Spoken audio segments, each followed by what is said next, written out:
बसून एकनाथ महाराज या अभंगामध्ये सांगतात की शिव भोळा चक्रवर्ती. काय सांगायला लागले? आज जर जगामध्ये पाहायचं गेलं, विचार जर करायला गेलं, तर भोळं कुणीच नाही महाराज. भोळं कुणी सुद्धा नाही. जो भोळा आहे त्याला जर कुणी दुसऱ्या लोकांनी म्हणलं तू वेड आहेस, तू भोळ आहेस, तर तो सुद्धा स्वतःला भोळं म्हणून घ्यायला तयार नाही. मग महाराज तर सांगायले शिव भोळा चक्रवर्ती. भोळा जो आहे तो चक्रवर्ती कसा असू शकतो? ज्याच्याकडे हे चक्रवर्ती साम्राज्य आहे, हा भोळा कसा असू शकतोय? पण तरीही एकनाथ महाराज म्हणतात हो, कारण शिव भोळाच आहे. भगवान शंकर भोळेच आहेत. का भोळे आहेत? महाराज म्हणतात शिव भोळा चक्रवर्ती, त्याचे पाय माझे चित्ती. कारण त्याला जास्त काही लागत नाही, जास्त काही त्याला लागत नाही. आणि भक्त जर एखादा असेल, तो कोणत्या उद्देशाने त्याच्याकडे आलाय याचं सुद्धा त्याला घेणं देणं, याचा सुद्धा तो विचार करत नाही. म्हणून महाराज म्हणतात कसं आहे, शिव भोळा चक्रवर्ती आणि त्याचे पाय माझे चित्ती. म्हणून मी त्याचे पाय माझ्या चित्तामध्ये धारण केलेले आहेत. शिव भोळा चक्रवर्ती, त्याचे पाय माझे चित्ती. वाचे वदता शिवनाम, दयान वाधी क्रोध काम.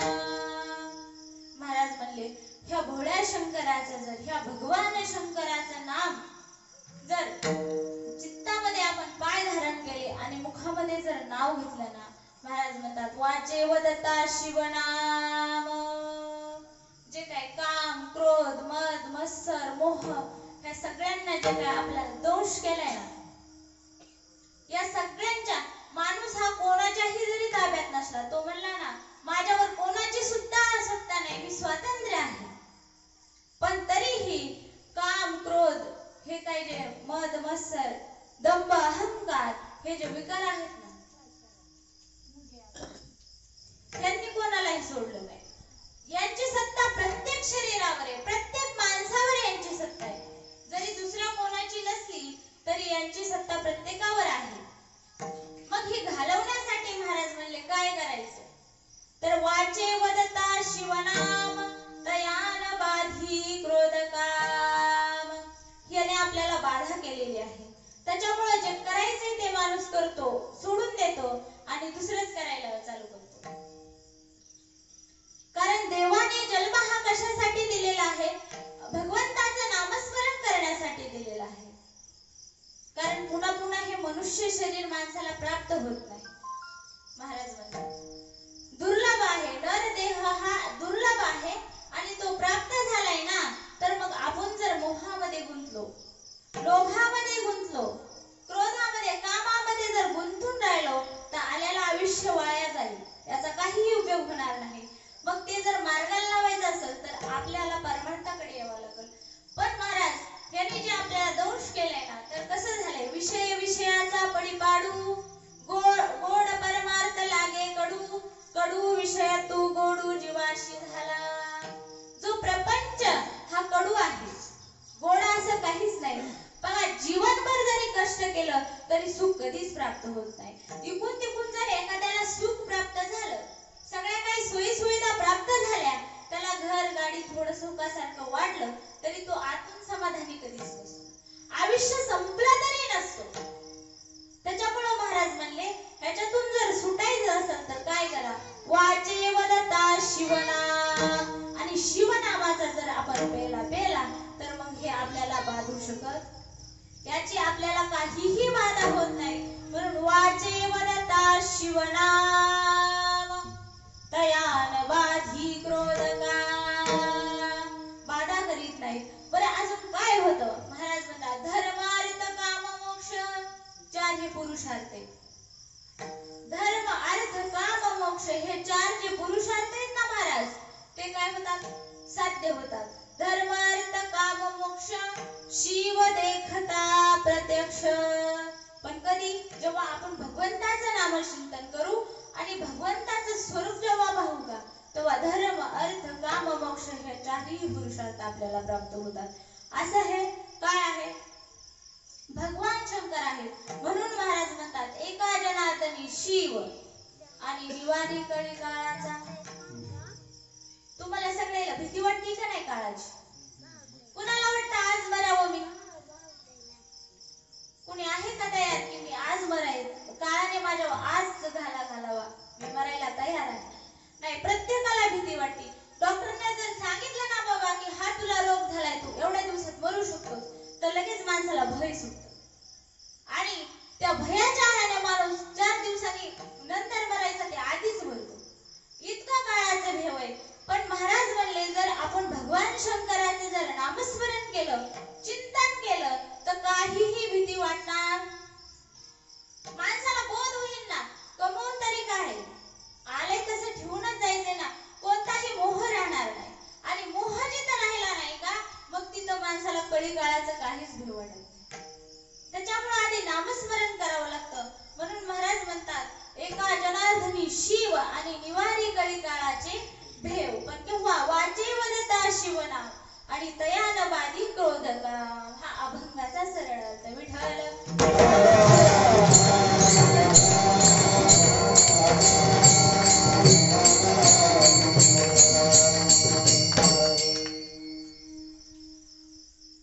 बघा, पाहिला जर गेलं तर कशामुळे संत महात्मे आपल्याला सांगतात, किंवा त्यांना माहित होतं, त्यांनी त्यांच्या जीवाचं कल्याण करून त्यांचा उद्धार झाला ना, मग महाग ग्रंथ लिहून ठेवायची काय गरज होती? कशासाठी हे सगळं केलं?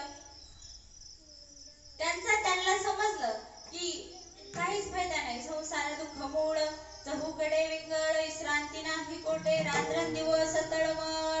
हा त्यांना बोध झाला होता, म्हणून तर त्यांनी लिहून ठेवलं होतं ना. मग त्यांना काहीच गरज नव्हती. पण कशासाठी? तुम्ही आम्ही.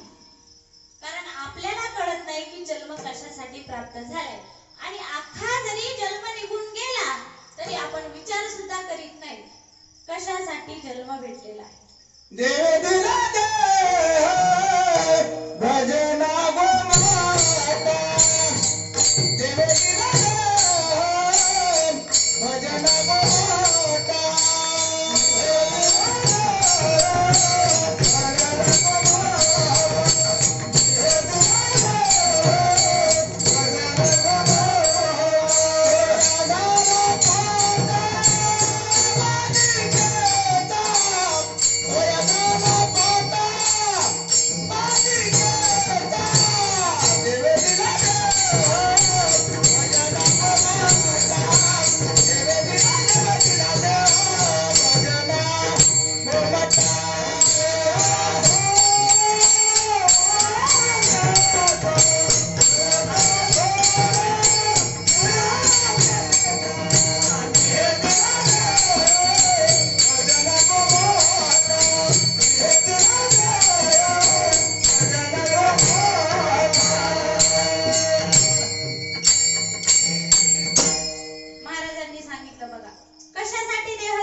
म्हणलं बघा कशासाठी. बघा इथं काय जे तुम्ही नियोजन केलं कीर्तनाचं, कशा निमित्तानं? की श्रावण सोमवारच्या निमित्तानं तुम्ही सगळ्यांनी नियोजन केलंय. का बरं नियोजन केलंय? ह्याचं काहीतरी कारण असेल तेव्हाच नियोजन केलंय का नाही? कारण प्रत्येक घरी माणूस भजन करतोय का?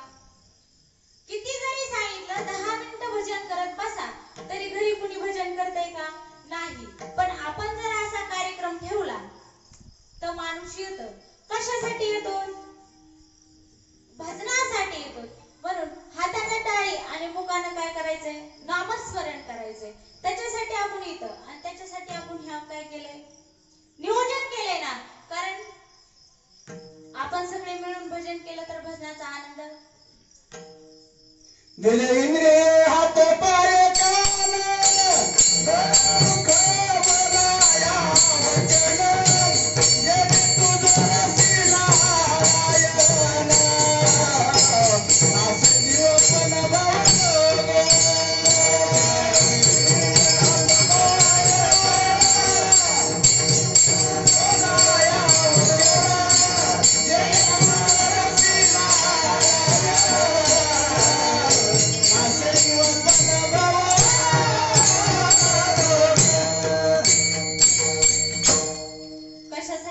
नियोजन केलंय महाराज सगळ्यांना आनंद घेण्यासाठी आणि देवाने हे सगळं आपल्याला दिलंय म्हणून महाराजांनी सांगितलं दिले इंद्रिय हात पाय कान डोळे मुख बोला या वचन हे सगळं दिले म्हणून नियोजन आणि हे सर्व तुम्ही मंडळींनी नियोजन केले का एकटे का सर्वांचे मिळून तुम्ही सगळ्यांनी नियोजन केले बघा भजनी मंडळ बोलवले हे महाराज हे आमच्या गावातलेच महाराज मंडळी काही भजनी हे सगळे सिस्टीम वाले खरं जर सांगायला गेलं तर कीर्तनकाराच काय नसतं महत्व बरं काय नसतं सगळं जे आहे एक सांगायला गेलं तर या शरीराचा आत्मा म्हणजे सर्व गायक वादक आणि सिस्टीम वाले हे सर्वजण असतात आणि ह्या सर्वांच्या साथीनं काय हा कार्यक्रम तुम्ही सगळे ऐकायला आलात म्हणजे कार्यक्रमाची शोभा तुम्ही सुद्धा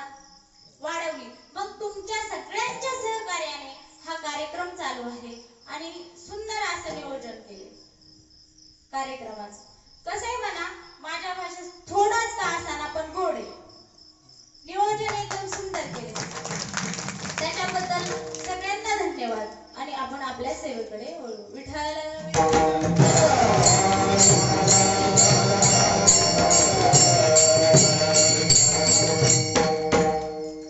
बघा तुम्हाला देवाने हात पाय कान सगळं काही दिलेलं आहे मग सगळ्यांनी भजन करायचं आता तर ठरले आता गेलं ते गेलं पाठीमागचं पण बघा कशासाठी दिलंय देवाने की भजन करण्यासाठी दिले एखादा जर पाठ नसेल तर माणूस करू शकत नाही ह्याच्यात डोळे नसेल तर नाही आणि डोळे हात पाय हे काही देवाने आपल्याला फक्त प्रपंच करण्यासाठीच दिलेले नाही महाराजांनी सांगितलं घेई घेई माझे वाचे गोड नाम विठोबाचे एक अभंगच लिहून ठेवला असं जरी नाही कळालं तरी सांगितलं डोळ्यांना सुद्धा डोळे तुम्ही घ्या रे सुख पहा विठोबाचे मुख तुम्ही ऐका रे काना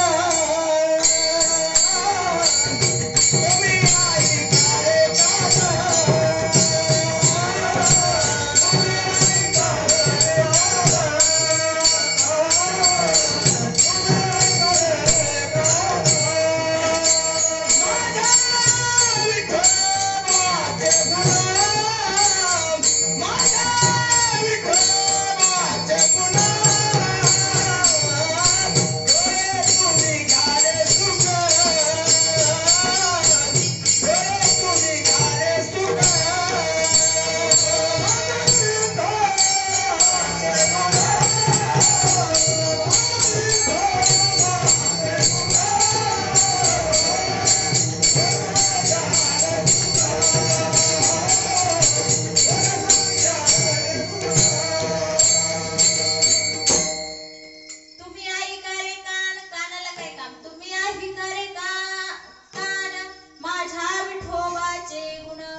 देवाच्या ठिकाणी धाव घेतली पाहिजे तर काहीतरी जन्माला आल्याचं सार्थक आहे नाहीतर मग काहीच उपयोग नाही आला असा वायाला गेला त्याचा काहीही फायदा होणार नाही याच्यामुळे संतांनी आपल्याला उपदेश करून सांगितलंय की भगवंताचं काय करा जन्माला आल्याच्या नंतर काहीतरी नामचिंतन करा प्रत्येकाच्या भाग काम आहे हे तर मान्य आहे ना कुणीच रिकाम नाही प्रपंच भी करावा लागतो पण महाराज काय म्हणले का हो 24 तास देवाला धरून बसा कामामध्ये काम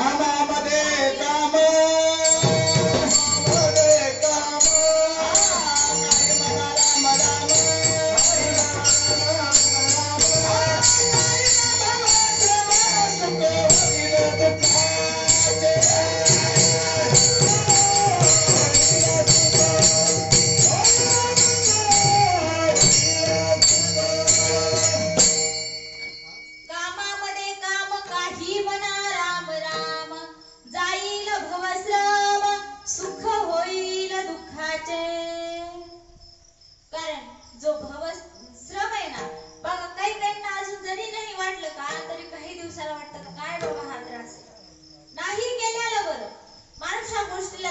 जातो एक ना एक दिवस. आणि मग ते जर नामचिंतन केलं तर काय होईल? सुख होईल, सुखाची प्राप्ती होईल महाराज म्हणतात. म्हणून नामचिंतन करा. बरं तुम्ही आम्हालाच का नामचिंतन करायला सांगतात? बघा भगवान शंकराने सुद्धा नामस्मरण केलं. महाराजांनी सांगितले, भजन करी महादेव राम भुजी सदाशिव. भगवान शंकराने सुद्धा भजन केलं का? आता भगवान शंकराचंच काय सांगायला म्हणून सांग. कारण आज श्रावण मास म्हणजे विशेष महत्व भगवान शंकरांना आहे. आणि त्यातली त्यात दूध शर्करा योग म्हणजे श्रावण महिन्यातला पहिला सोमवार आहे. मग शंकरांनी काय कर, देवादी देव होते ते तर, पण त्यांनी सुद्धा काय केलंय? नामस्मरण केलंय ना. रामाचे चिंतन करत होते भगवान शंकर. आणि भगवान शंकराने वारी सुद्धा केली. पंढरपूरची वारी केली. माहिती तुम्हाला? भगवान शंकराने पंढरपूरची वारी सुद्धा केली. आणि कशी केली? तुम्ही म्हणाल ह्याला पुरावा काय? बघा पुरावा आहे त्याला. सांगितलंय ना, रंभादिक नाचती उभ्या जोडोनी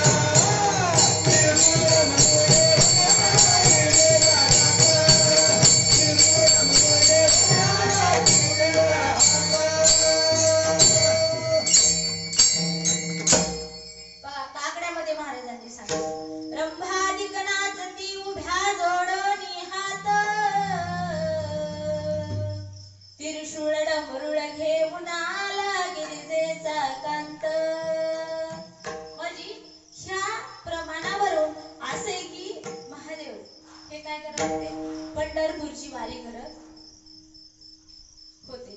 आणि बघा दुसरा एक दृष्टांत आहे की भगवान शंकर पंढरपूरची वारी करीत होते. जेव्हा वारी करायला निघाले भगवान शंकर, तेव्हा हट्ट असतो. आपण विचारतो, तुम्ही कुठे चालला? तुम्ही सगळे विचारतात का? विचारतो प्रत्येक जण. आणि मग काय असतं माहितीये का? हट्ट जर असेल ना, मग जेव्हा महादेव पंढरपूरच्या वारीला निघले त्यावेळेस पार्वतीने विचारलं, कुठे चालला तू? आणि मग महादेवांनी सांगितलं, मी पंढरपूरच्या वारीला चाललोय. मग पार्वती म्हणली, मला पण यायचंय देवाला. पंढरपूरच्या वारीला तुम्ही चालला आहात, मला पण वारीला यायचंय. मला पण पंढरपूरला येऊन तिथला काय पाहिजे? सोहळा तोकडा पण पाहायचा आहे. मग निघाल्या पार्वती आई साहेब सोबत. आणि हे दोघांची चर्चा झालेली गणपती बाप्पाने ऐकली. आणि मग गणपती बाप्पा म्हणले, मला पण तुमच्या सोबत वारीला यायचंय. गणपती बाप्पाही निघाले. मग शंकरांनी विचार केला, आता तुमच्या दोघांनी घेऊन मी वारीमध्ये कसे येणार? आणि गणपती बाप्पांचा जर विचार केला तर घेऊन त्यांना वाऱ्यात जायला येईल का? नाही. मग काय केलं? भगवान शंकराने आपलं वाहन काढलं. त्यावेळेस वाढ म्हणलं काय हे होतं का? नंदी. त्यांचं नंदी वाहन काढलं आणि बसले नंदीवर आणि निघाले पंढरपूरला. मग पंढरपूरच्या जवळ आल्याच्या नंतर बाहेरूनच पार्वती आई साहेबांनी ती गर्दी बघितली. एवढी गर्दी होती वारकऱ्यांची की तुम्ही जर आकाडी वारीला आता सगळेच जण वारीला गेले असते. मग तेवढी गर्दी पाहिल्याच्या नंतर पार्वती आई साहेब म्हणला, माझी देरी सुद्धा नाही त्या गर्दीमध्ये जायला. पार पंढरपूरच्या बाहेर लांबच त्या एका तळावर पार्वती आई साहेबांना सोडलं. त्या काही तिथून पुढे आल्या नाही. मग गणपती बाप्पा आणि भगवान शंकर पुढे आले. आणि आल्याच्या नंतर पुन्हा नंदी घेऊन. मग वारकरी म्हणाले, इथं माणसाला चालता येणार आणि हा नंदी घेऊन बाबा कुठे निघालाय? मग असं लोक जेव्हा काय तक्रार करू लागले त्यावेळेस भगवान सोडून पायी चालायला लागले. पायी चालल्याच्या नंतर गणपती बाप्पा चालले, पण जेव्हा राहुळात गेले का त्यावेळेस तिथली काही दाटण त्यांना सहन होईना. मग गणपती बाप्पालाही राहुळातच ठेवलं. आणि मग जेव्हा पांडुरंग परमात्म्याच्या दर्शनाला फक्त भगवान शंकर गेले आणि गेल्याच्या नंतर विठेवर उभा असलेल्या पांडुरंगाने जेव्हा ह्या भगवान शंकराला पाहिलं त्यावेळेस काय केलं महाराज म्हणतात, महिमा वर्णिता महेशू तेने मस्तकी वंदिला. भगवान शंकर वाणीला आलेल्या पाहून पांडुरंगाला फार आनंद झाला. मग त्यांना पांडुरंगाने इथं तिथं कुठेच ठेवलं नाही, डायरेक्ट डोक्यावर स्थापन केलं. आणि अजून सुद्धा पांडुरंगाच्या डोक्यावर भगवान शंकराची पिंड आहे. बघा, कोणी जर का महापूजा केली असेल तर त्यांना सगळं सांगतात माहिती. त्यावेळेस ती पिंड भगवान शंकराच्या डोक्यावर धारण केलेली आहे. आणि मग भगवान शंकर सुद्धा वारी करत होते. मग देवांनी संतांनी काय केलं, आपल्याला हा मार्ग दाखविला. बरं, दाखविला कशासाठी? नुसतं ऐकण्यासाठीच का आपल्याला? नाही ना, हे करण्यासाठी सुद्धा आपल्याला काय झालंय, मार्ग दाखविलाय. विठ्ठल मार्ग दावून गेले आधी,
मार्ग दावून गेले आधी, दयानिधी संताचे त्यांनी आपल्याला मार्ग दाखविलाय करण्यासाठी.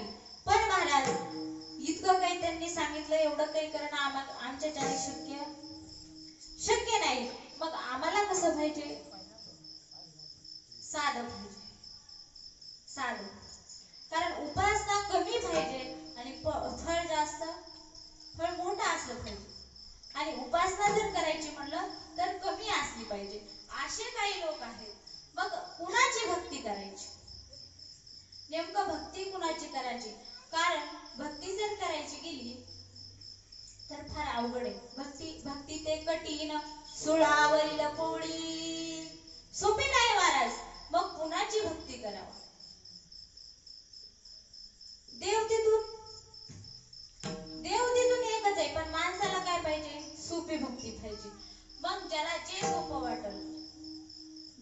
सोपं वाटेल ते ती भक्ती करते. कुणी गणपतीचे भक्त आहे, कुणी शक्तीचे, कुणी पांडुरंगाचा भक्त आहे, तर कुणी भगवान शंकराचा भक्त आहे. सगळ्यांनाच काय एकच देव आवडला असं नाही, प्रत्येकाला वेगळा वेगळा देव आवडतो. मग सांगा की भक्ती कुणाची सोपी आहे? पहिला साधक गणपती बाप्पाकडे गेला, म्हणला बघू गणपती बाप्पाचं कसं आहे. तर गणपती बाप्पाचं जर पाहायला गेलं तर महाराज म्हणतात, सुख करता दुःख हरता वार्ता विघ्नाची दुर्वी. गणपती बाप्पा हा दुःख हरण करणार आहे, सुख प्राप्त करून देणारा दैवत आहे. ठीक आहे म्हणले गणपती बाप्पा ही, पण दुसरं पण बघू ना, दुसरं कसं वाटतंय ते. आईची उपासना, मग शक्तीची उपासना करायला गेला. बघा, शक्तीची जर उपासना करताय का कुणी इथं? कुणी आहे का भक्त? ती अगदी सोपी, तिला काही जास्त पथ्य पाळायची गरज नाही. कधी बी काही बी खायला प्यायला जमतं, तिथं काही बंधनच नाही. आणि पांडुरंगाची जर भक्ती करायची असेल तर मग तिथं लय बंधनं पाळावं लागतात. पंढरपूरची वारीच करावं लागते, कपाळाला गंधच लावावा लागतो, गळ्यात माळच घालावी लागती, असं काही. पण पथ्य पाळावं लागतं पांडुरंग.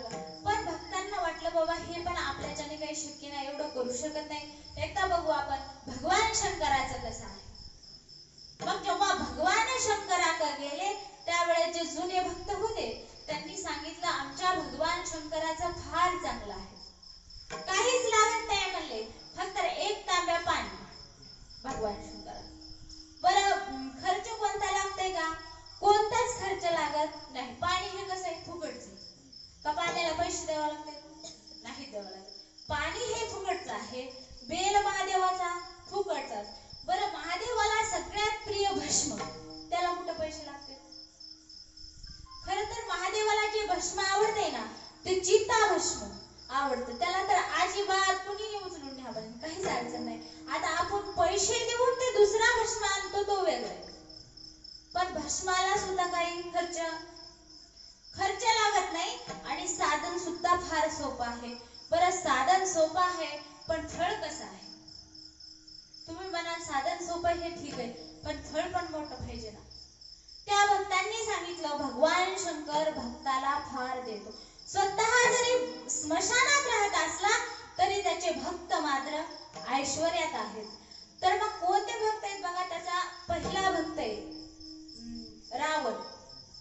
रावण हा भगवान शंकराचा पहिला भक्त आहे. मग रावणाचं किती ऐश्वर्य होतं असं वर्णन केलंय की पुराणामध्ये 60,000 विटाचे घर होते, 60,000 दगडाचे घर होते आणि 1 कोटी काश्याचे घर होते आणि 7 कोटी सोन्याचे घर होते रावणाचे. एवढं ऐश्वर्य रावणाचं होतं. बरं 33 कोटी देव त्याच्या बंदीखान्यात, ते त्याची सेवा करायची तिथं.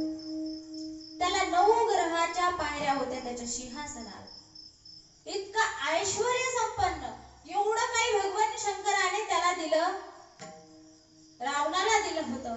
मग भक्तालाही पडलं बघा, म्हणले ही भक्ती करायला बरी, कारण खर्च काहीच लागत, जास्त मेहनत सुद्धा लागत नाही, पण एवढा देतो की भरपूरच फळ मोठा आहे, काही अडचण नाही. मग आपण काय करू? महादेवाचीच भक्ती करू. मग बघा महादेवाची जर भक्ती केली, अजून एक फायदा आहे त्याचा. कारण रावण काय सज्जन माणूस होता का? नव्हता. पण भगवान शंकराने विचार केला नाही हा सज्जन आहे का दुर्जन आहे म्हणून. किती दिलं त्याला ऐश्वर्य. दुसरा एक भक्त आहे भगवान शंकराचा, बाणासुर नाव आहे त्याचं. हा भक्तही भगवान शंकराचा होता. बघा उपासना करायचा, त्याचं एकच काम होतं की भगवान शंकराला भस्म आणून द्यायचं. मग भगवान शंकराला भस्म आणून द्यायचं त्याचं काम असताना त्यानं काय केलं की बघा कोरोना काळात जसं काय माणसं मरत होते खूपच, तसं पहिलं जुन्या काळामध्ये एखादा रोग आला की माणसं भरपूर मरायची, रोज भस्म भेटायचं त्याला ताज, मग तो लिहून द्यायचा. पण ज्यावेळेस माणसं मरत नव्हते का, मग त्यावेळेस त्याला पंचायत पडली, कुठलं भस्म, दिवस हिंडायचा पण भस्म भेटत नव्हतं. मग चिता भस्म कुठून मिळवायचं? मग त्याने एक हे केलं, त्याच्या युक्ती सुचली की आपण भगवान शंकराकडून वर मागून घ्यावा. आणि मग तो भगवान शंकराकडून वर मागण्यासाठी गेला. बरं मागितला, ठीक आहे, भक्ताची इच्छा पूर्ण केली. त्यानं काय म्हणला, दिवस हिंडला तरी मला भस्म भेटत नाही. मग काय करा भगवान शंकरा स्वामी, काय करा की मी ज्याच्या हातावर मस्तकावर हात ठेवेल तो भस्म झाला पाहिजे. मग लगेच काय करेल मी, पाहिजे त्याच्या डोक्यावर हात ठेवेल, लगेच भस्म तयार झालं की घेऊन येईल. मग महादेवाने तर विचार करायला व्हायचे का नाही, आधीच त्याचं नाव भस्मासूर होतं, मग विचार तरी करायला पाहिजे का नाही, ह्याचा हे योग्य उपयोग करेल का नाही करेल का, असं काहीतरी. असा काहीच विचार केला नाही, डायरेक्टली त्याला वर देऊन टाकला. आणि मग देऊन टाकल्याच्या नंतर काय झालं, त्यानं दिलं होतं तेच काम करावं ना. आता तो महाराज भस्मासुरच होता ना. मग त्याच्या लक्षात आलं, आता जर मी भगवान शंकराच्याच डोक्यावर हात ठेवला तर पार्वती आई साहेब आपल्यास. जी बुद्धी सुचू नाही ती सुचली त्याला आणि तसंच करायला गेला ना मग ते महादेवाच्याच मागे पडू लागलं. आणि मग तिथं विष्णूने सहकार्य केलं, मोहिनीचं रूप धारण केलं आणि नाचायला लागला. सुंदर असं रूप धारण केल्याच्या नंतर मग त्याला पार्वतीचा मोह सुटला आणि त्या मोहिनीच्याच मागे लागू लागला. आणि मग म्हटलं तुझ्या माझ्याशी जर लग्न करायचं असेल तर काय करावं लागेल. मोहिनीने सांगितलं मी जशी नाचेल तसंच नाचावं लागेल, बाकी काहीच करावं. आणि मग ज्या वेळेस ती मोहिनी नाचायला लागली, मग नाचता नाचता तिने आपल्या स्वतःच्या डोक्यावर हात ठेवले आणि मग त्यानेही तिच्या नादामध्ये त्याला काही लक्ष राहिलं नाही. तिने अशी हात ठेवले की त्यांनी डोक्यावर हात ठेवले. भस्मासूर तिथंच भस्म झाला. मग असे भगवान शंकर आहेत, कोणाला काहीही द्यावा किंवा कोण कोणत्या योग्यतेचा आहे याचा सुद्धा विचार करीत नाहीत. एवढे भोळे भगवान शिव भोळा चक्रवर्ती, शिव भोळा चक्रवर्ती,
शकत असेल तर महाराज म्हणले भगवान शंकराची भक्ती करा.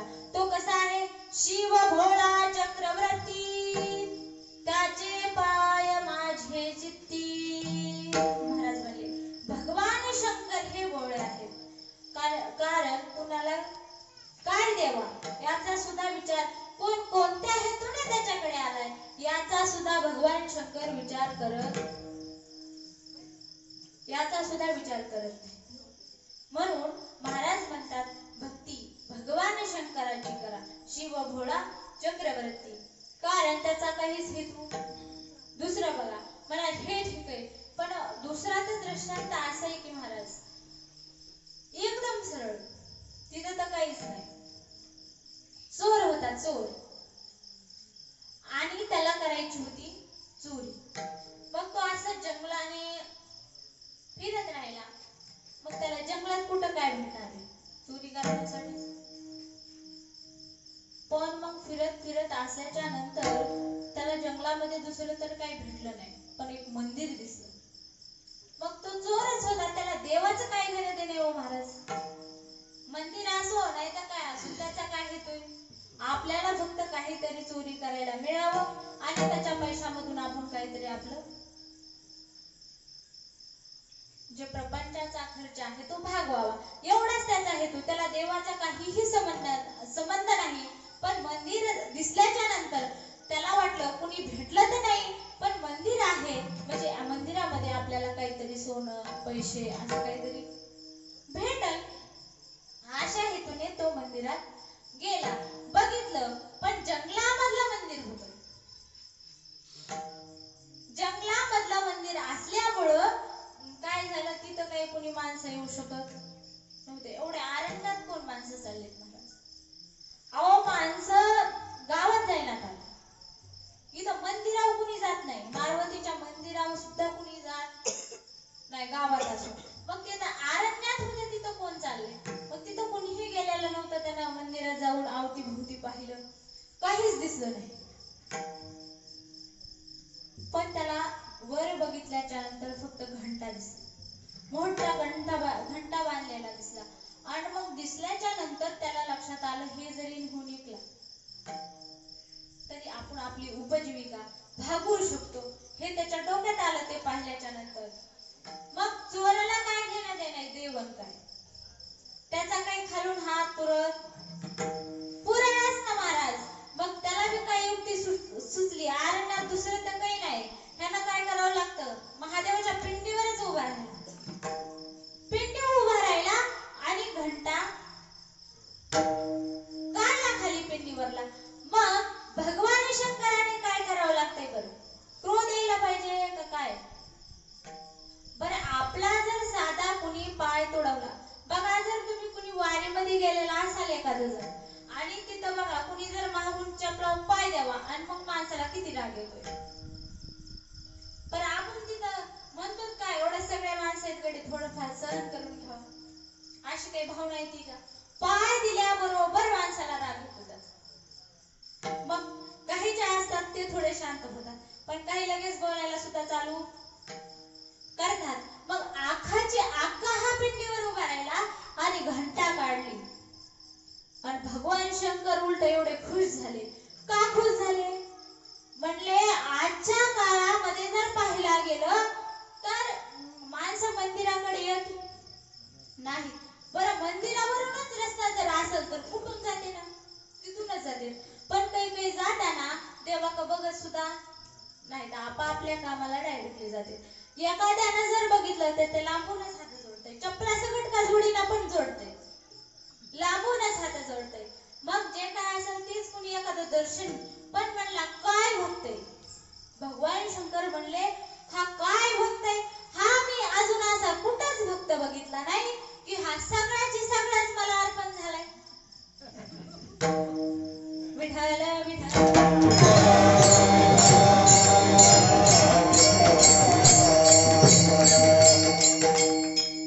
बघा, मग एवढं सूप आहे काय, त्याला घेणं देणं नव्हतं ना, काही नव्हतं. ते चोरी करण्यासाठी येंगलं. आणि मग येंगल्याच्या नंतर ह्यांना एवढा आनंद झाला की स्वतः तो मला अर्पण झालाय. ह्या चोराला त्याच्याबद्दल काही सुद्धा घेणं देणं. मग एवढं सरळ, एवढा साधा विचार की बिलकुलच काही सुद्धा नाही. एवढी भगवान शंकराची महाराज म्हणतात भक्ती आहे. म्हणून महाराज म्हणतात, काय करा, तुम्हाला जर ह्या दुःखरूपी संसारामध्ये तरायचं असेल आणि आपल्याला जर ह्या सगळ्या मोहमायेतून बाजूला जर जायचं असेल तर एकच करा, भगवान शंकराचं नामचिंतन करा.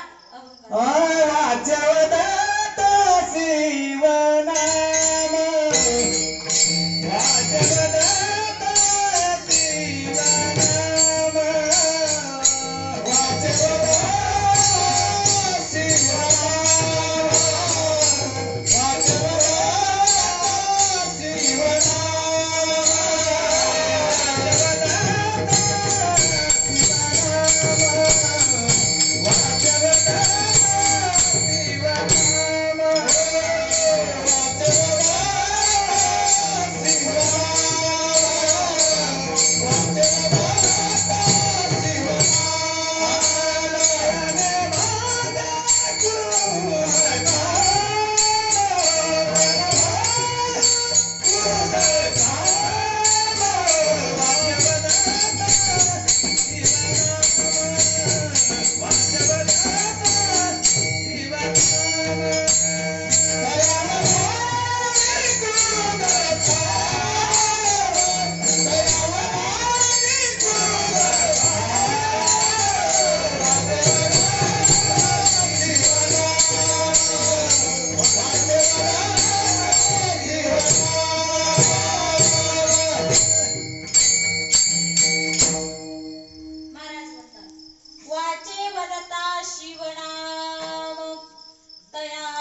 यातना जे काय सांगू गर्भीची यातना मज भोगिता नारायणा मास मळमूत्र दाना तुझ क्षण क्षणाधातसे. तेव्हा सुद्धा मनुष्य भगवान पांडुरंग परमात्म्याचं चिंतन करत असतो. त्यावेळेस सुद्धा त्याला इथं काहीच घेणं देणं नसतं, फक्त ते एकच असते त्याचं बोलणं. आताही काय भगवंताचं मी स्मरण करतोय आणि नंतर सुद्धा देवा काय कर या दुःखामधून एकदा बाजूला काढ म्हणजे मी तुझं पुन्हा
ज्याला काय येण्याची इच्छा होती, ज्याला काय भगवंताचं नाम ऐकण्याची ठीक आहे, त्यांचं काहीतरी पुण्य आहे बरोबर, नाही तर काहीचा जन्म गेला तरी त्यांना कीर्तनाला यायचं माहित नाही ना, देवाचं नाव सुद्धा माहित नाही.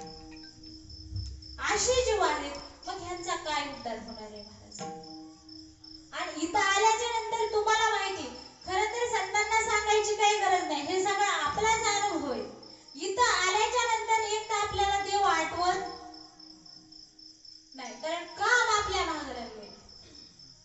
क्रोध आहे, मोह आहे, लोभ, कशाचाही माणसाला लोभ आहे, हे केल्याच्या नंतर ती प्राप्ती होईल, ते केल्याच्या नंतर ते मिळत, एक तर माणूस त्याच्याच मागे पडतो. कुठं पैसा मिळेल आणि आपण कसं श्रीमंत होऊ, फक्त एवढाच विचार आहे. माणूस रात्रंदिवस पळतात, माणसं रात्रंदिवस, कारण का? लोभ आहे ना, काहीतरी प्राप्ती करायची, काहीतरी मिळवायचं.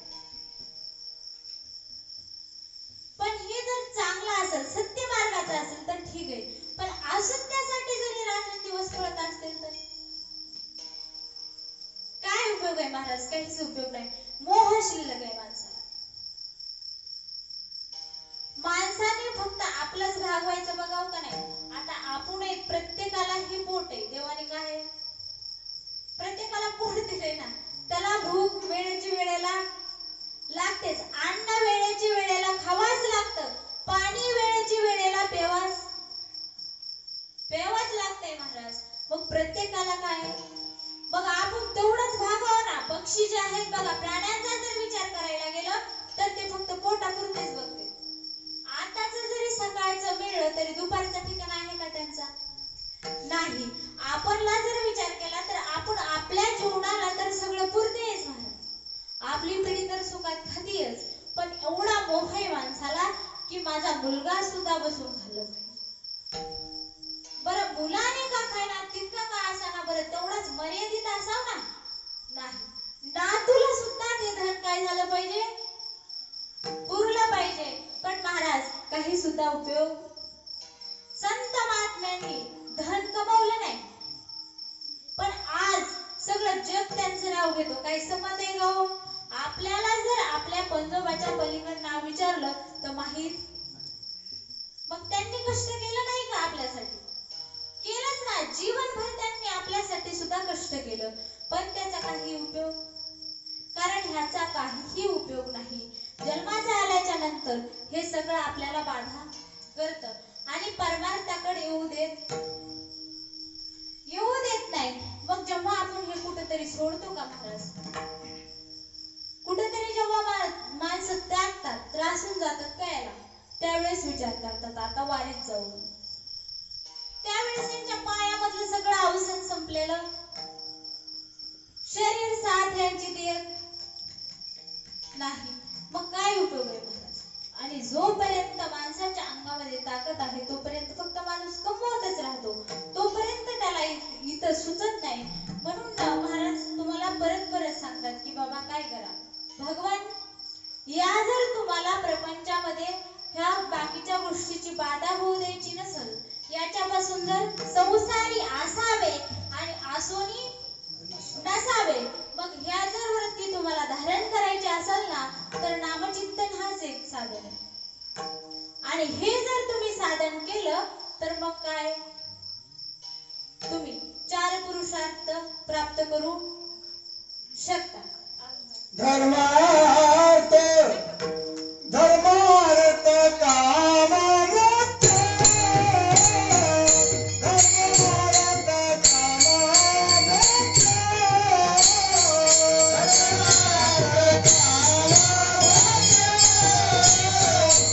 धर्मार्थ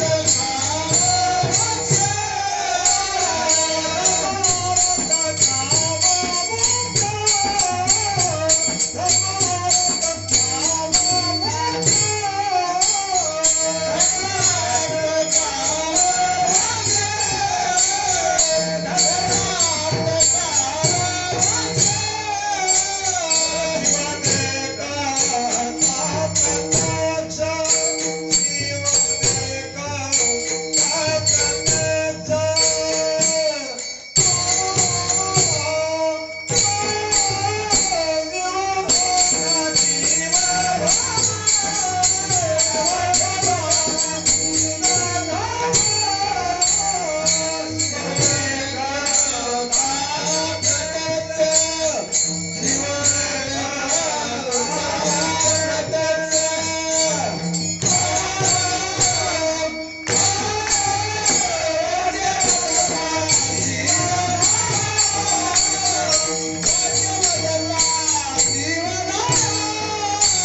जेव्हा बाहेर निघतो का तेव्हा महाराजांनी सांगितलं धर्म अर्थ काम मोक्ष शिव देखता प्रत्यक्ष. जेव्हा आपण भगवान शंकराला भक्ती करू नामस्मरण करू त्यावेळेस काय होईल आपल्याला मोक्षाची प्राप्ती होईल. हे एकनाथ महाराज सांगितले, मी सांगायले का नाही. एकनाथ महाराज सांगायला लागले की तेव्हा तुम्हाला मोक्ष प्राप्त होईल, त्याच्यामध्ये काही बाधा नाही. पण काय करावं लागेल आधी भगवंताचं नामस्मरण करावं लागेल. बरं तुम्ही म्हणाल मागापासून झालं तुम्ही भगवान शंकर एवढंच सांगायला दुसऱ्या देवाचं केलं तर काही चालत नाही का? चालतं ना. जशी आवड असेल ते कोणत्याही देवाचं करा उतार, कारण सर्व देव काय हरिहरा भेद नाही नका करू वाद एक एकाचे हृदय गोडी साखरेच्या. कारण कुणाला जर पांडुरंगाची भक्ती करायला आवडत असेल तर पांडुरंगाची करा, कारण याच्यामध्ये काही भेद नाही. पण प्रत्येकाने सगळेच काही एका मार्गाने जात नसतात बघा, प्रत्येकाची आवड वेगळी वेगळी, सगळ्यांची काही सेम आवड नाही. मग कुणाला हे नाही आवडलं तर त्यानं ते करावं, त्यानं अशा हेतूने देवाची निर्मिती आणि आता काही वेगळं नाही. मग तुम्हाला ज्याचा येत असेल का त्याचं करा, काहीच अडचण नाही. बरं अजून काही समस्या असतात की आम्हाला भजन फार आवडतं, काही काही महिला असतात ते म्हणतात आम्हाला फारच आवड आहे पण आम्हाला काही म्हणता येत नाही गाता येत नाही, आणि काय करावं. कुणाचं असं असते की आम्हाला लिहिता वाचता येत नाही, खूपच आवड आहे पण लिहिता वाचता येत नाही त्याच्यामुळे आम्ही अडकून राहतो. पण असं काहीही नाही. जसं आपल्याला जप काय करायचंय रामकृष्ण हरी ते करायचंय. बरं ते नसेल कुणाला तर ओम नमः शिवाय श्री शिवाय नमस्तुभ्यं, किंवा ते जरी जसं काय ओम नमो भगवते वासुदेवाय, ज्याला जे काय आवडत ते जप बनायला तर पुस्तकाची काही गरज नाही ना. बरं एखाद्याला भजन येत नसेल तरी काही नाही, महाराज म्हणतात नये जरी तुझं मधुर उत्तर दिदला सुस्वर नाही देवे नाही तयावी न भुकेला विठ्ठल येईल तैसा बोल रामकृष्ण. मग तुम्ही म्हणाल मग गायकाने काय करायचं? महाराजांनी जर सांगितलंय नाही जरी तुझं मधुर उत्तर, बघा येत असेल तर चांगली गोष्ट आहे, येत असेल तर दुधात साखर आहे. पण जरी नाही आलं तरी काय आणायचं, जसं येईल तसं येईल, फक्त भाव महत्वाचा आहे. माहिती तुम्ही जसं येईल तसं करा, फक्त भावनेने करतात, भावाला किंमत आहे भक्तीमध्ये. नाहीतर फारच काही भक्ती केली नुसतं सोंग वरी भगवा झाला नामे अंतरी वश केला कामे, असं काही उपयोगाचं नाही. अंतकरणामधून जर भाव असेल का तुम्हाला जसं येईल तसं करा, पण भगवंताचं काय करा. महाराज म्हणले नामचिंतन करा, त्याच्यामुळं काय होईल आपल्याला मोक्षाची प्राप्ती होईल. पुन्हा पुन्हा आपल्याला हे दुःख भोगावं लागणार नाही, म्हणून नामचिंतन करायला सांगितलं. विठ्ठल माझिया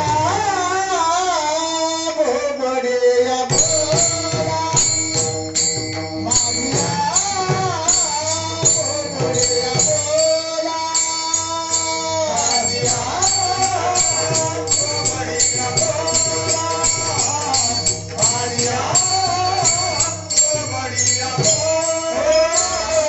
चित्त जावे विठ्ठला, चित्त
जसं काय असेल आपण तसा भावनेने करू शकतात. अडचण अशी काहीच बंधन नाही. दुसरी जर साधना करायला गेलं ना त्यामध्ये फार काही नियम धर्म योग साधना आहे, फार साधना कठीण आहे. पण हे जर देवाचं नामस्मरण करायचं झालं ना याच्यामध्ये काही सुद्धा अवघड, अगदी सहजरित्या आपण हे करू शकतो आणि हे शक्य आहे. सोपं साधन आहे, लवकर फळ प्राप्त होणार आहे. जास्त काही अवघड नाही, कारण अवघड सगळेच जण करू शकत नाही. त्यासाठी सोपी साधन आहे, नामचिंतन आहे. बरं, मगापासून झालं मी एकटीच नाव बोलते तुम्हाला, तुम्ही काहीच मला बोलत नाही. सोपंही बी म्हणत नाहीत, अवघडही बी म्हणत नाहीत, काहीच म्हणणार, काहीच म्हणणार. बरं, मला नका काही बोलू, पण भजन तरी म्हणता, म्हणत असलात तर म्हणू, नाहीतर काय नाही. बघा, सोमवारच्या निमित्ताने काय आहे, 2च मिनिट करा फक्त. सगळेजण हाताने टाळी वाजवायची आणि भजन सुद्धा तुम्ही म्हणायचं. ठीक आहे. हरि ओम नमः शिवाय, हरि ओम नमः शिवाय. ओम नमः शिवाय, हरि ओम नमः शिवाय, हरि ओम नमः शिवाय, हरि ओम नमः शिवाय, हरि ओम नमः शिवाय, हरि ओम नमः शिवाय, हरि ओम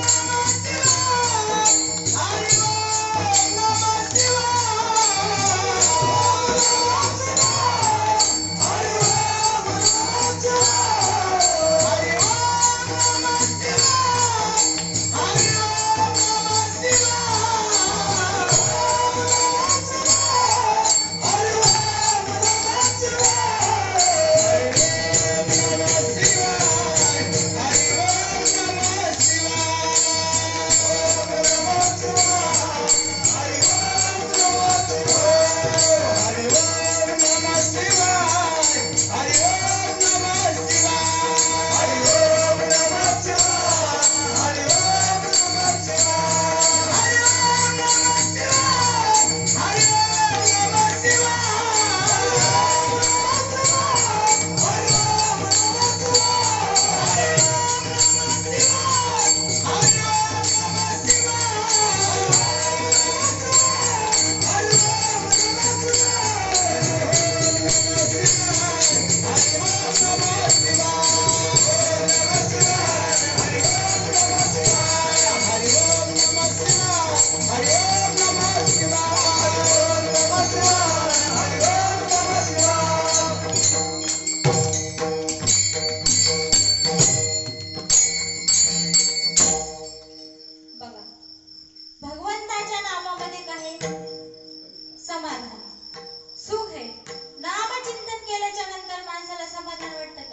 पळतंय सारखं, ते थोडं तरीच काय होतं, स्थिर होतं. आणि स्थिर झाल्याच्या नंतर माणसाला समाधान प्राप्त होते. म्हणूनच सगळ्यांनी काय केलंय, सगळ्या संतांनी फक्त नामचिंतन करायला सांगितलंय आणि एकनाथ महाराजांनी सुद्धा नामचिंतनच करायला सांगितले. पण बघा, होत जरा असेल तर सोपी साधना भगवान शंकराची. आज सोमवारचा दिवस आणि साधना पण भगवान शंकराची एकदम सोपी. म्हणून तुम्हाला मी काय केलं, भगवान शंकराची साधनाबद्दल माहिती सांगितली. बघा, तुम्ही असं फ्रेशच दिसत नाहीत का? काय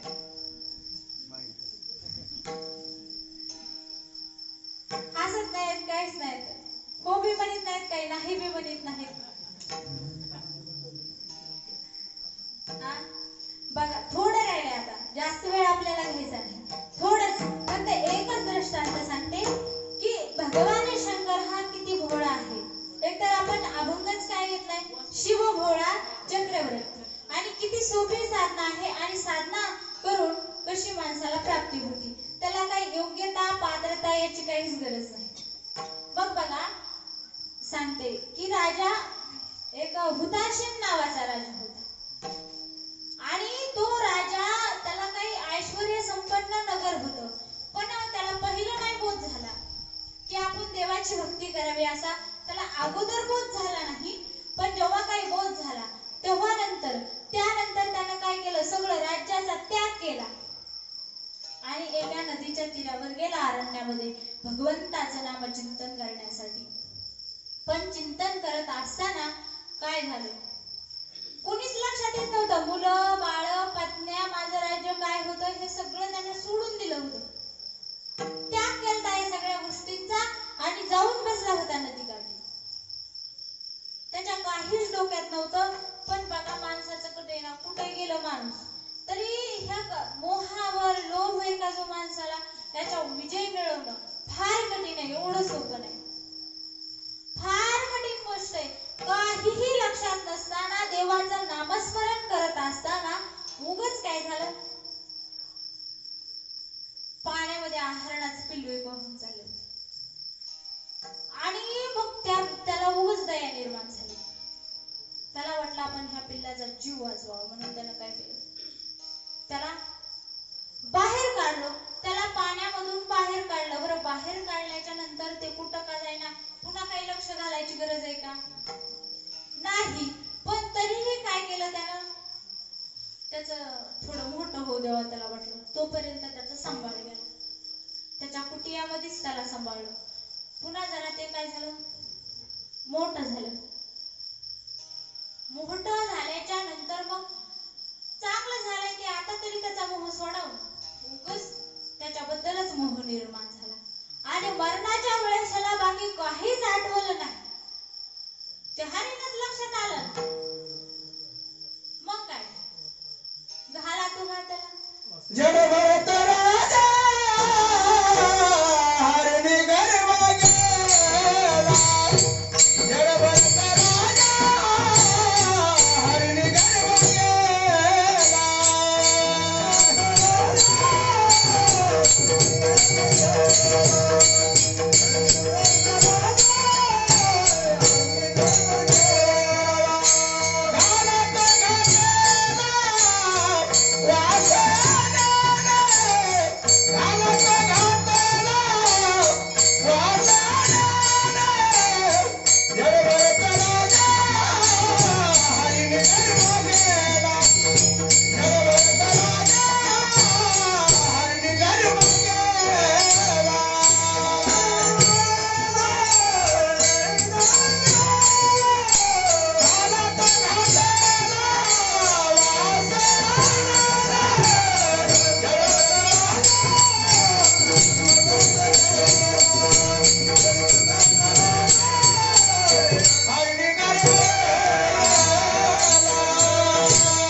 प्रतिव्रता झाल्या कुरंगी. हा जो राजा मरण पावला, मग बाकी राण्या ज्या होत्या का त्याच्या, त्या पतिव्रता नव्हत्या, पण दोन ज्या मुख्य राण्या होत्या का त्या पतिव्रता होत्या. मग हा राजाला ते हरीण आठवलं मरणाच्या वेळेस, म्हणून त्याला मोक्ष नाही, मरोनिया जन्म हरणाचा पावला आणि पतिव्रता झाल्या कुरंगिनी. आणि मग त्या दोन ज्या पतिव्रता होत्या का त्या हरणी झाल्या. मग हरणी झाल्याच्या नंतर अरण्यामध्ये राहू लागले, ते आपलं खायचे प्यायचे. पण एक जो भिल्ल होता का नाही, तो भिल्ल शिकारीसाठी अरण्यामध्ये बसला. पण योगायोग असा होता बघा त्यावेळेसचा, की तो शिकार मिळवण्यासाठी घरून आला होता सकाळपासून उपाशी. त्याने काय अन्न पाणी खाल्लेलं नव्हतं. मग जी बसला बेलाच्या झाडावर आणि बसला, ते त्याला माहित नव्हतं, त्याला काही ज्ञान नव्हतं. जसं चोराला काहीच ज्ञान नव्हतं तसंच त्याचं होतं, त्यालाही काहीच ज्ञान नव्हतं. हे बेलाचं झाड आहे ते काहीच घेणं देणं नाही. पण तो त्या झाडावर बसला आणि एक तलाव होता, अरण्यामध्ये तलाव होता. मग इथं तरी पाणी पिण्यासाठी काहीतरी शिकारीला मला भेटेल, जेव्हा प्राणी येतील पाणी पिण्यासाठी तेव्हा मला इथं शिकार सापडेल, अशा हेतून तो त्या झाडावर बसला. आणि बसल्याच्या नंतर काय झालं, ते जे फांटे आडवे येत होते का बैलाचे पान, त्याने असे तोडायला चालू केले, खाली टाकून द्यायला, तोडायला चालू केले, खाली टाकून द्यायला. काय घेणं देणं नाही. कारण का, जर काही शिकारीसाठी एखादा प्राणी आला तर हा मला दिसला पाहिजे, हाच हेतू होता त्यानं. मग ते तोड, बेलाचे पानं तोड, खाली टाक, तोड. बरं ते व्यवस्थित होते का हो? आपल्याच म्हणतात नाही, ते वरदान आहे शक्यतो. महादेवाला नाही, फुटकी तुटकी वस्तू महादेवाला चालत नाही, हे खरंय.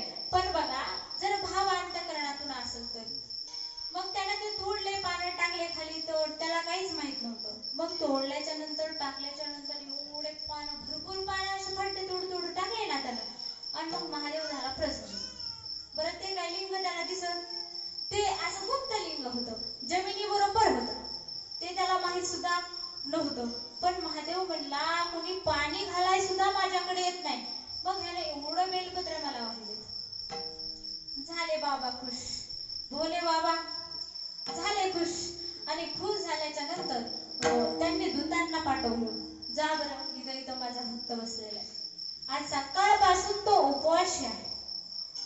आणि त्यांनी काय केलंय, मला उपवासी राहून माझ्या पिंडीवर असे हजारो बेलपत्र वाटले. त्याची काय इच्छा आहे ती पूर्ण कर. आणि मग आले दूत, भगवान शंकराचे दूत आले त्याच्याकडे. मग ते तर घाबरायच लागला, काळ झालाय का काय की माझ्याकडे म्हणून. ते मग त्यांनी सांगितलं, घाबरू नकोस, कारण आजचा जो दिवस आहे ना, तो महाशिवरात्रीचा दिवस आहे. भगवान शंकराला जे काही 5 पर्व सांगितलेत ना, त्याच्यापैकी महाशिवरात्र हा एक पर्व काळ आहे. आणि या पर्व काळामध्ये तू काय केलं, सकाळपासून एक तर अन्न खाल्लेलं नाहीस, आणि एवढे बेलपत्र त्या महादेवाच्या पिंडीवर वाहिलेस, म्हणून आम्हाला महादेवाने पाठवले. सांग तुझी काय इच्छा आहे. पण मागण्यासाठी सुद्धा पात्रता लागते, ज्ञान लागतं. पण त्याला समजलं नाही आपण काय मागावं म्हणून. तो म्हणला, काही नाही, मला काय पाहिजे, मी एक भिल्ल आहे आणि मला शिकार करण्यासाठी फक्त काय करावा, ह्या प्राण्यांची मला भाषा, प्राण्यांचे कळावे, पक्षी प्राण्यांचे कळावे बोलणे, एवढंच त्यानं मागितलं की मला प्राणी मात्र काय बोलते हे समजलं पाहिजे, कारण माझं दुसऱ्या काही फायद्याचं बी त्याच्या नव्हतं. मग दिलं, तथास्तु, दिलं वरदान. गेले ते दूत, बसला हे शिकारीची अजून वाट बघत तिथंच. मग बसल्याच्या नंतर हे जे राजा होता तो पाणी पिण्यासाठी आला तिथं, आणि मग त्या पत्न्याही त्याच्या पाठीमाग आल्या ना. मग ते काय बोलत होत्या ते ह्याला कळू लागलं, कारण ह्याने जे वरदान आधीच मागून घेतलं होतं ते मला कळण्यासाठी.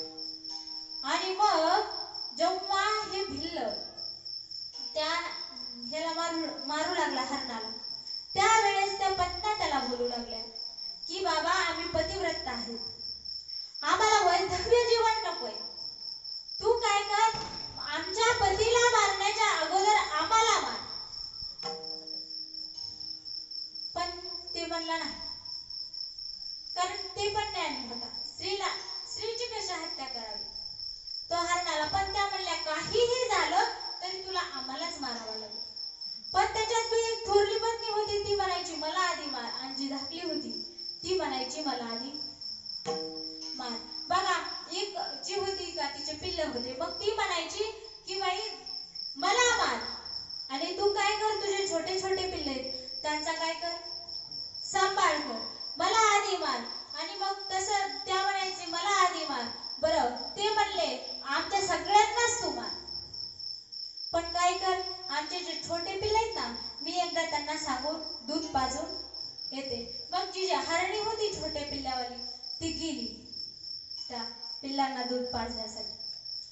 आणि गेल्याच्या नंतर मग गेले पिल्ले प्यायला लागले, पण आई काहीच बोलत नाही. मग ते म्हणले, का आज का बोलत नाही, लगेच वापस पण जाणार आहे. पिल्लांनाही संशय आला, पिल्लही त्या हरणीच्या मागे आले, आणि हरणीच्या मागे आल्याच्या नंतर भिल्लाला सुद्धा वाटलं, बघा माणसं आजकाल एवढे इमानदार कोणीच नाही. अहो 2 मिनिटात आलेला माणूस, आलो म्हणलेला माणूस, त्याचा 8 दिवस पत्ता लागत नाही कुठे.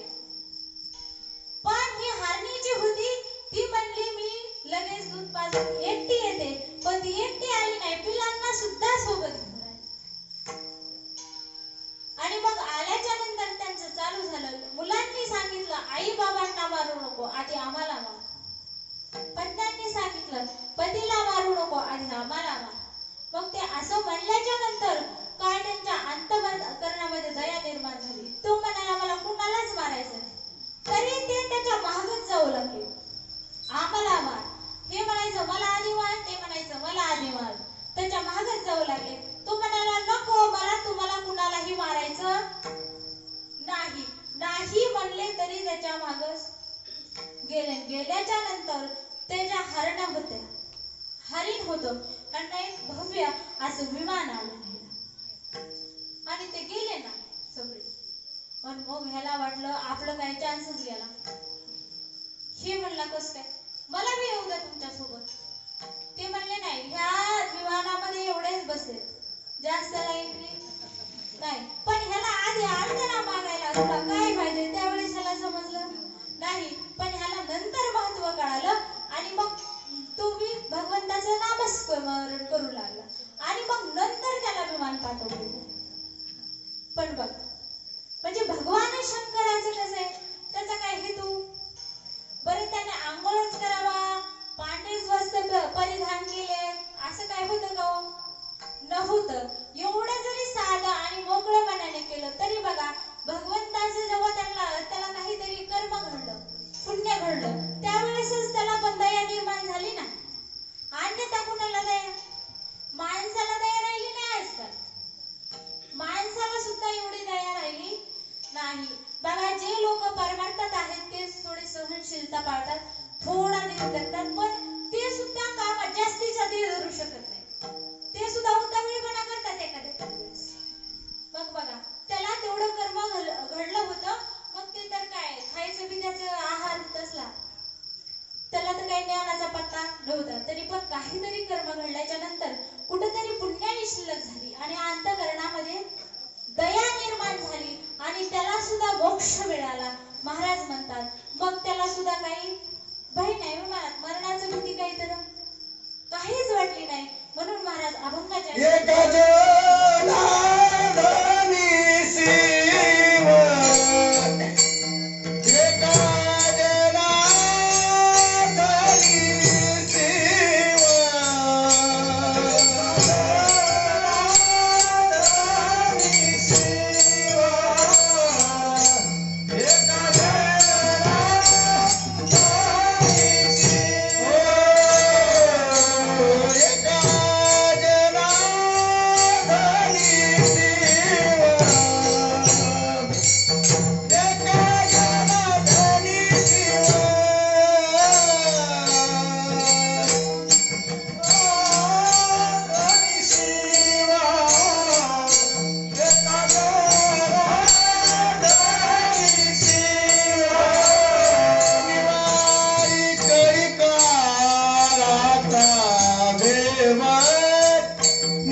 बघा महाराजांनी सांगितलं, एका जनार्दनी शिव निवारी कळी काळाचे भेव. आपण जर देवाचं नामस्मरण केलं ना तर माणसाच्या जीवनामध्ये मरणाची भीती राहत नाही आणि माणसाला त्याची भीती सुद्धा वाटत नाही. त्याच्यासाठी सोपं साधन म्हणजे असं सांगितलं की सर्वसाधारण आपलं जशी घडल तशी भगवान शंकराची भक्ती करा, अन्यथा कोणत्याही देवाची भक्ती करा, मुखाने नामस्मरण करा, सारखंच करा, अशातला हेतू नाही. पण जेव्हा काय वेळ मिळेल किंवा टायमी करा, 5 मिनिट 10 मिनिट किंवा शनिवार असो सोमवार असो काहीचं भजन वगैरे असतं, तसं काही जेवढा काय आपल्याला वेळ मिळेल का थोड्या वेळेमध्ये करा. असं काही आपल्याला बांधीलच सांगितलं नाही, कारण पुन्हा हे दुःख भोगावं लागणार नाहीत आणि मोक्षाची प्राप्ती होईल. त्याच्यासाठी महाराज म्हणले हे सगळं काही करा. विठोबा